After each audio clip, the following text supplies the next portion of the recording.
J'ai très tôt perdu ma maman puisqu'elle est décédée quand j'avais 7 ans. Drame dans notre existence. À 18 ans, j'ai perdu mon papa. C'était pour moi l'année du bac. Donc là, j'étais complètement révoltée. Qu'on puisse comme ça chambouler la vie d'un enfant et puis d'une jeune adulte, hein, c'était compliqué. Donc je ne concevais pas qu'un Dieu puisse exister, un Dieu qu'on disait amour, puisse exister comme ça et enlever les parents d'un enfant. Et je me suis donnée à fond dans le sport. En particulier l'escalade, puisque j'avais l'impression de me réaliser dans ce sport-là.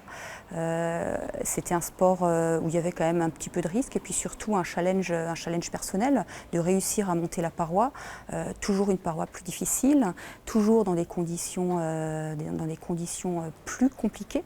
Et j'avais l'impression que ça me satisfaisait et puis finalement, arrivé en haut de la paroi, j'avais toujours, au lieu d'avoir ce sentiment de satisfaction, ça y est, j'ai réussi quelque chose, c'était plutôt un sentiment d'amertume puisque je me disais, ben voilà, j'en ai encore réussi une et maintenant, qu'est-ce que je vais faire? Il va me falloir me fixer un autre challenge. Jusqu'au jour où ma sœur, donc la seule qui me restait, m'a annoncé qu'elle a trouvé, qu'elle s'était convertie, elle a trouvé le Seigneur et elle m'a offert un disonnier.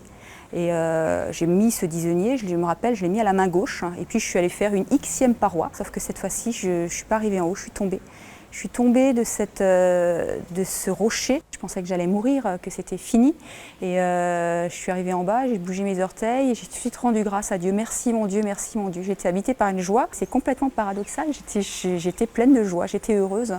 Heureuse parce que ça y est, je savais que Dieu existe et que j'avais l'impression qu'il était avec moi et que Dieu était présent. C'était la plus grande joie de ma vie. Et bon, j'étais beaucoup atteinte, mais que du côté droit. J'avais absolument rien du côté gauche. Et c'est à gauche que je portais le fameux disonnier que m'avait donné ma sœur peu de temps avant. Donc, j'ai très vite compris qu'il y avait quand même quelque chose d'important qui s'était passé. J'ai été transportée à l'hôpital et lorsque je suis arrivée à l'hôpital, les médecins ont vite diagnostiqué que c'était quelque chose de grave et ont dit que j'avais tout cassé à l'intérieur et qu'ils ne savaient pas ce qu'il allait advenir de moi.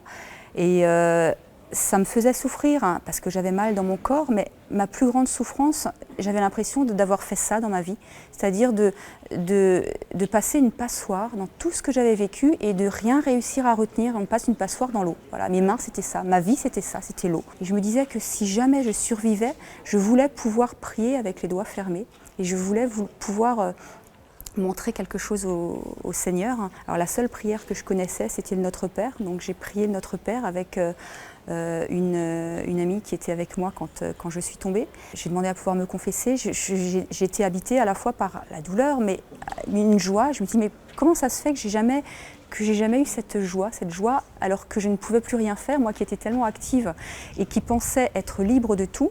J'ai jamais été aussi entravée que sur un lit, attachée de partout par des tuyaux et bénéficiant d'un bonheur d'une joie profonde que j'avais jamais ressentie auparavant. Je me suis rendu compte qu'en fait la liberté, c'était pas seulement faire et multiplier ce qu'on faisait, mais la liberté, c'était la liberté de poser des décisions. J'ai arrêté de rechercher dans l'extérieur ou dans les activités, dans les prouesses sportives, un bienfait pour ma vie, pour mon être, mais plus poser des petites décisions dans ma vie de tous les jours hein, et suivre ces décisions qui étaient des petites décisions de prière par exemple. Au lieu de se dire je vais aller grimper et je vais faire du 7C aujourd'hui en escalade, et ben non, je vais aller passer 20 minutes devant le Saint-Sacrement. Alors pour moi, le Christ aujourd'hui, c'est mon quotidien.